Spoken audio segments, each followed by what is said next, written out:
Cancel చేసి free వాడు మనిషి అయితే ఫ్రీ బస్సెస్ అన్ని క్యాన్సిల్ చేయాలి. క్యాన్సిల్ చేసేసి ఓన్లీ ఓల్డ్ లేడీస్ కోసం 50కి పైన ఎక్కడ మిగులుతున్నాయి హాస్పిటల్స్ ఎన్ని పోతున్నాయి. అదేదో ఫ్రీ హాస్పిటల్ చేయమనండి. పేషెంట్లు ఉన్నారు, షుగర్లు ఉన్నారు, బీపీలు ఉన్నారు, అన్ని ఉన్నాయి, అడ్డమైన రోగాలు వస్తున్నాయి. హాస్పిటల్స్ ఫ్రీ చేయమనండి. అదేం లేదు అన్ని మహిళల మీద ఓన్లీ అపోహ అంటారు కదా, అవే ఉన్నాయి. మొత్తం దొబ్బి తినేది రేవంత్ రెడ్డి.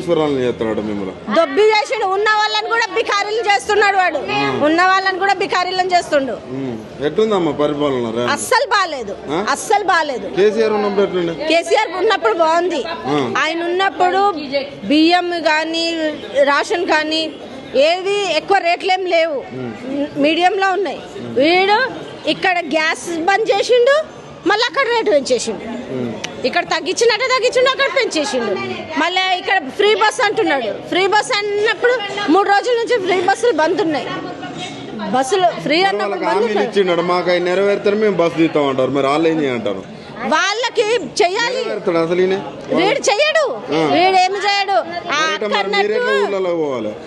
అవసరం ఉంటే పోక తప్పదు. కిరాయిలు పెట్టుకున్నా ఎట్లనో అట్లా పోవాలి. ఇప్పుడు మా మేనత్త చచ్చిపోయింది, పోయి వస్తున్నా, ఏం చేయాలి? తప్పదు కదా. అక్క అన్నట్టుగానే ఇవన్నీ క్యాన్సిల్ చేసేయాలి. ఏ వద్దు అన్ని తీసి బొందలు కొట్టాలి.